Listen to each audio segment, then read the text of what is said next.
Bismillahirrahmanirrahim.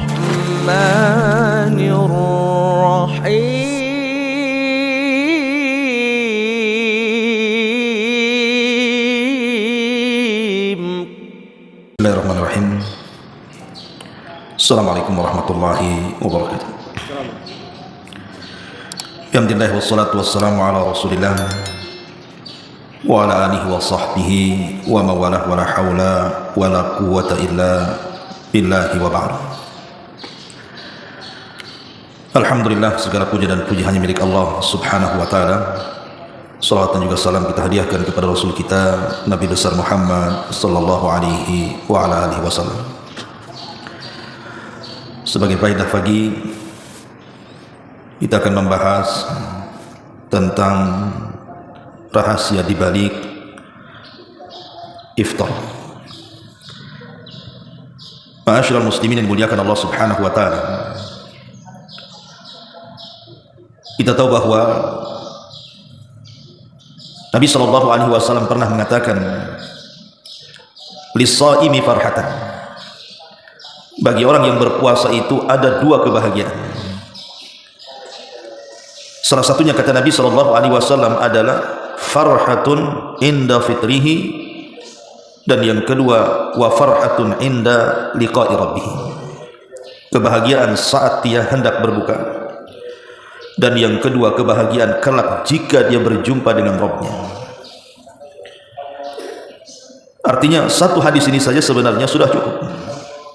Bagaimana keutamaan orang yang berbuka setelah berpuasa itu.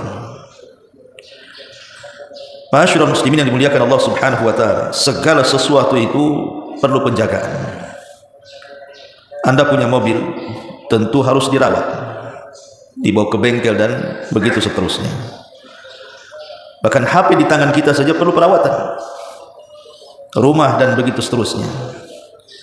Lah puasa itu adalah perawatan bagi badan kita selama setahun. Jadi puasa 1 bulan yang kita lakukan di bulan Ramadan itu sebagai penjagaan badan kita untuk setahun yang akan datang. Ini rahasia di balik puasa. Dan kita bisa lihat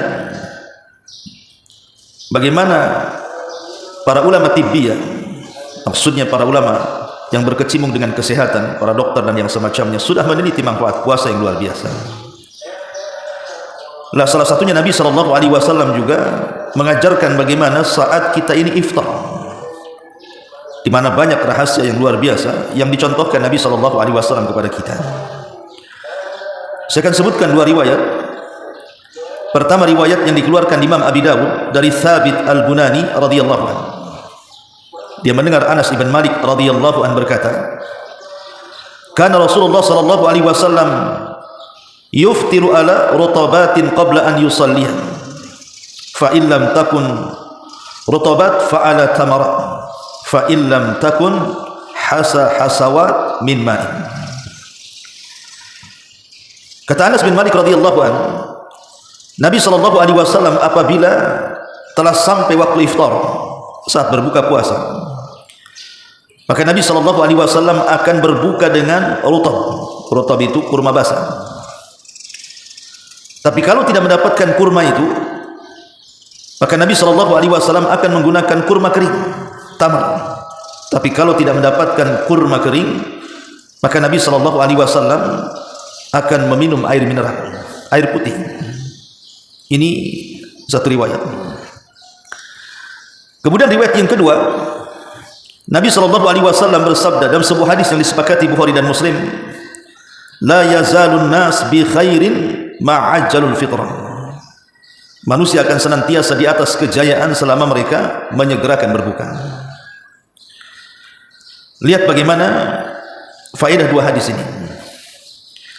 Ma'asyiral muslimin yang dimuliakan Allah Subhanahu wa taala. Yang pertama, bicara dari segi kesehatan. Nabi sallallahu alaihi wasallam mengajarkan bagaimana Islam itu agama sehat, agama yang membawa keberkahan. Nabi SAW mengajarkan kalau kita berbuka yang pertama kali disantap Nabi SAW apa? Kurma. Apakah itu rutab ataukah tamar? Maksudnya apakah itu kurma basah ataukah kurma kering? Kenapa Nabi SAW memilih kurma? Bukankah di zaman itu juga macam-macam makanan sudah ada di zaman Nabi sallallahu alaihi wasallam?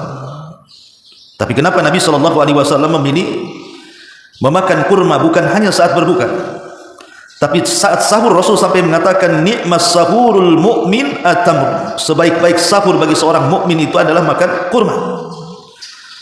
Sedemikian perhatiannya Rasul kepada kurma ini. Sampai Nabi sallallahu alaihi wasallam mensyariatkan di beberapa tempat itu makan kurma. Salah satunya ketika sahur sebagaimana hadis tadi. Yang kedua saat berbuka puasa sebagaimana hadis yang kita baca tadi, termasuk juga sebelum keluar dalam salat Id. Sebutkan dalam hadis Anas bin Malik radhiyallahu an, la yaghdu yaumal fitri hatta ya'kula tamar. Nabi tidak pernah keluar saat Idul Fitri ke tanah lapang kecuali sebelumnya dia memakan kurma. Bahkan hadis Aisyah radhiyallahu anha mengatakan, baitun la tamra fihi jia'u ahli. Rumah yang tidak ada kurmanya maka dianggap rumah itu rumah kelaparan. Bahkan Nabi sallallahu alaihi wasallam lebih banyak memakan kurma dan air putih. Sampai dikisahkan Nabi sallallahu alaihi wasallam selama 3 bulan berturut-turut itu tidak mengepul asap di dapurnya. Maknanya tidak ada yang dimakan Nabi sallallahu alaihi wasallam. Kata Aisyah radhiyallahu an, illal aswadan, kecuali aswadan maksudnya kurma dan air putih. Itu yang kemudian Nabi sallallahu alaihi wasallam bisa bertahan hidup dengan memakan kurma dan air putih. Artinya bahwa kurma ini makanan berkah. Apalagi kurma Madinah ya, yang disebut dengan ajwa. Kalau kita meneliti sejarah maka ajwa ini asalnya dari surga. Karena ada makhluk-makhluk surga itu yang diturunkan ke bumi, salah satunya ajwa. Makanya wajar kalau seandainya memiliki keistimewaan khusus antara kurma Madinah dibandingkan kurma-kurma yang lainnya. Sampai Nabi sallallahu alaihi wasallam bersabda dalam hadis yang dikeluarkan Imam Bukhari, barang siapa yang di pagi hari dia memakan 7 butir kurma ajwa, lam yadurrahu dzalikal yaum summun wala sihr. Maka tidak akan memadaratkan bagi dia racun apapun atau sihir siapapun. Siapa yang memakan kurma ajwa di pagi hari 7 butir, maka dia akan terhindar dari racun apapun dan sihir siapapun. Begitu juga kata Rasul dalam riwayat yang lain, barang siapa yang memakan kurma di sore harinya, lam yadurrahu summun wala sihrun dzalikal yaum ila lail, maka dia tidak akan tersentuh racun apapun dan sihir siapapun sampai di malam hari.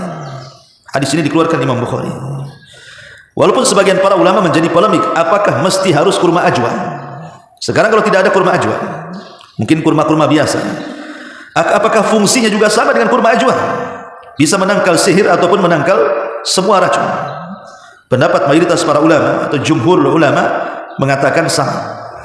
Bahkan fatwa daripada Syekh bin Baz rahimahullahu taala ketika ditanya apakah kurma-kurma selain daripada ajwa juga sama posisinya, maka dia mengatakan ya, kalau tidak ada kurma ajwa maka boleh memakan kurma-kurma yang lainnya, diniatkan supaya kita terhindar dari racun dan sihir, maka itu sekedudukan dengan kurma ajwa. Maknanya di sini bahwa semua kurma itu membawa berkah dan kurma itu membawa kesehatan. Karena sudah banyak penelitian para ulama kedokteran tentang manfaat kurma. Anda bisa klik saja di Google manfaat kurma, nanti keluar semuanya. Ma'asyiral muslimin yang dimuliakan Allah Subhanahu wa taala, ini dari segi kesehatan. Kemudian yang kedua, Nabi sallallahu alaihi wasallam mengatakan kalau tidak ada rutab, kemudian tidak ada kurma, apa yang dilakukan Nabi sallallahu alaihi wasallam? Rasul meminum air putih. Hasawat minal ma. Maka Nabi sallallahu alaihi wasallam meminum air putih, dan kita tahu air putih itu manfaatnya banyak. Air putih itu bisa mencegah berbagai macam penyakit. Dan itu kita bisa bertanya kepada ahlinya, para dokter, para kesehatan, dan luar biasa gitu, yang membantu kinerja jantung, stamina, batu ginjal, macam-macam, sembelit. Pokoknya kalau kita membaca manfaat air putih itu luar biasa.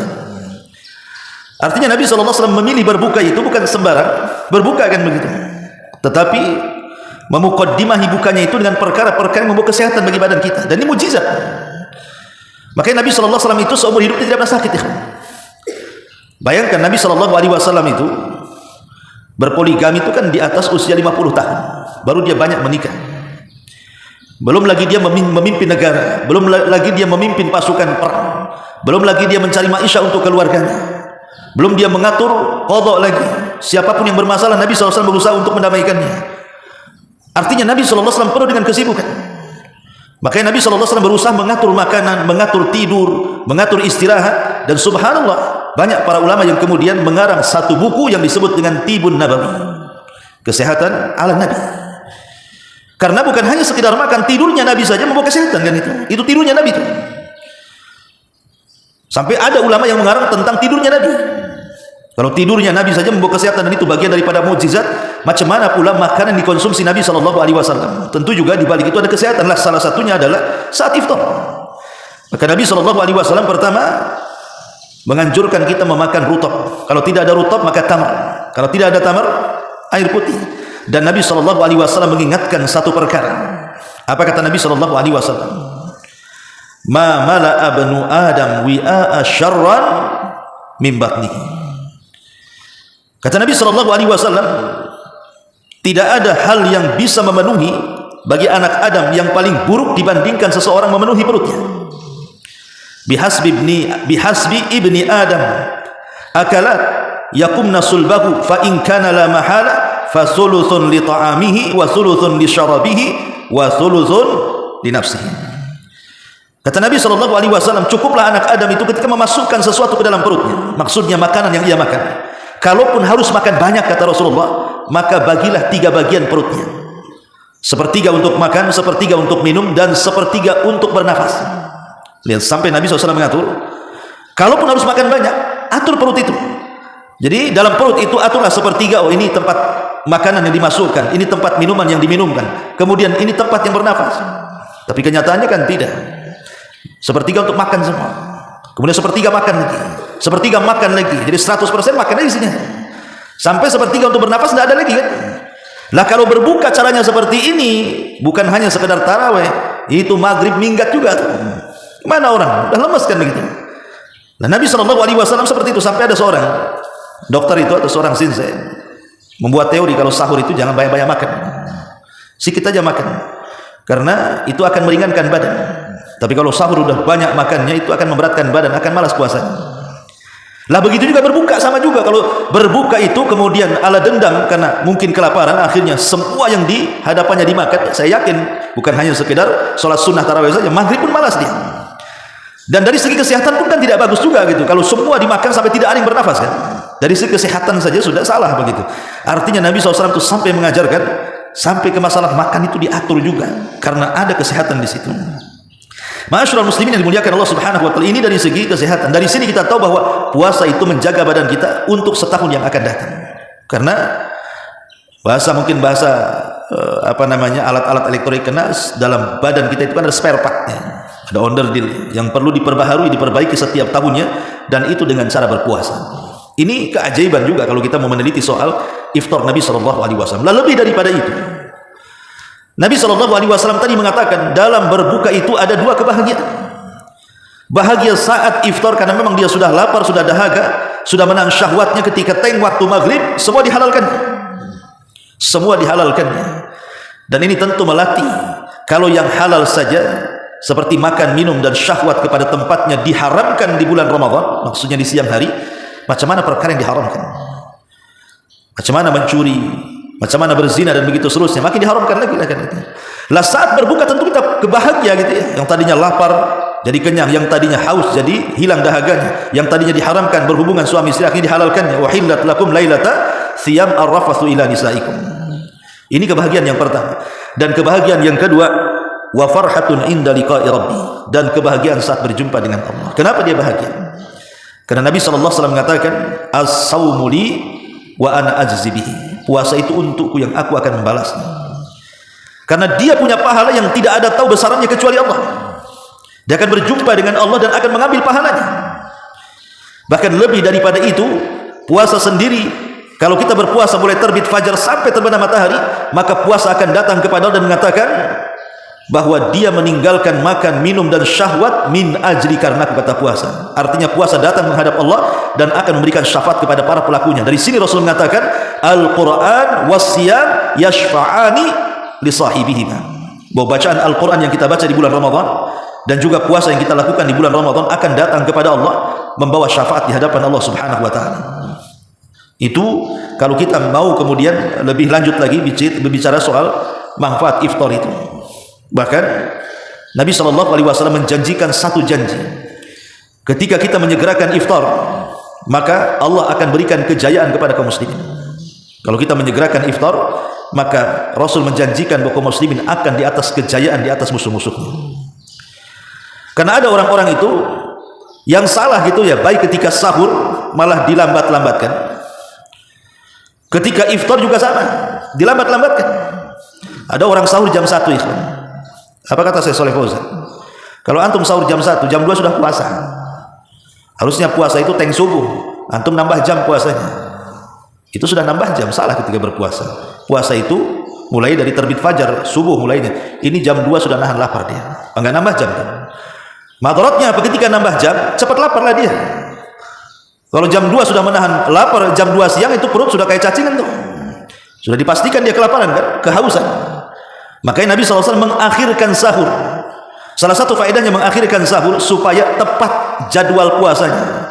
Karena jarak sahurnya Rasul dari makan ke adzan subuh itu seperti orang membaca 50 ayat. Kan tidak lama 50 ayat kita baca. Sebagaimana pertanyaan Anas kepada Zaid bin Thabit. Berapa sih jarak sahurnya Rasul ke adzan subuh? Kata beliau, 50 ayat. Seperti orang membaca 50 ayat kan, 20 menitan kan itu. Sehingga kalau 20 menit kita makan sampai ke azan itu dah cukuplah itu waktu. Selesai itu sudah azan. Berarti tepat waktu puasanya. Makanya dia akan lebih bugar lagi ketika berpuasa sampai terbenam matahari. Dan itu hadyun Nabi, itu petunjuk Nabi SAW. Lah begitu juga berbuka kan itu. Ada orang yang kemudian di perjalanan, anggaplah dia pulang dari pekerjaan, mungkin entah macet lampu merah, entah macet di jalan, azan sudah berkumandang, dia tak mau berbuka juga kan itu. Alasannya tidak ada yang dimakan, tidak ada yang minum, tidak mungkin jilati setir katanya.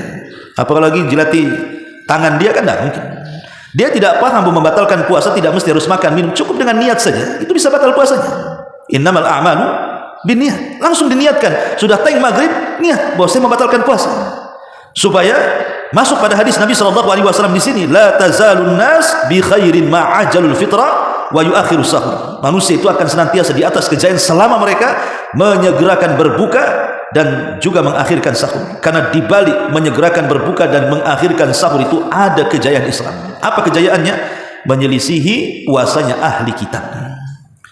Karena orang-orang Nasrani mereka puasa juga sama dengan kita, tapi berbukanya saat bintang bermunculan. Nah, kita jangan sampai bintang muncul kemudian kita buka. Kemudian orang-orang Yahudi juga berpuasa, tapi mereka tidak sahur. Makanya Rasul mengatakan faslu ma baina siyamina wa siyami ahlil kitab akalat as-sahur. Perbedaan kita dengan mereka ahli kitab itu dimakan sahur. Mereka tidak mengakhirkan, maka kita mengakhirkan. Kata Syekhul Islam Ibn Taimiyah rahimahullahu taala, makna hadis ini adalah Allah akan memberikan kejayaan kepada kalian umat Islam selama kalian bisa menyelisihi cara-cara orang-orang kafir. Lah salah satu menyelisihi orang kafir itu adalah dengan cara menyegerakan berbuka dan mengakhirkan sahur. Disitulah letak kejayaan. Tapi sebaliknya, selama ibadah kita tasyabuh dengan orang-orang kafir, selama itu kita akan jadi lemah di hadapan mereka. Inilah yang menjadikan kenapa Islam dikuasai. Kata Nabi SAW, la tattabi'anna sanana man kana qablakum shibran bi shibrin wa dhira'an bi dhira'in hatta law dakhalu juhra dabbin la dakhaltum. Sungguh kalian akan mengikuti tata cara umat sebelum kalian, satu jengkal demi satu jengkal. Masih kurang satu hasta demi satu hasta. Masih kurang boleh juga 1 kilo demi 1 kilo, 1 mil demi 1 mil. Sampai kalau seandainya mereka orang-orang kafir itu masuk ke lubang biawak padang pasir yang berkelok sekalipun, kalian akan ikut di belakangnya.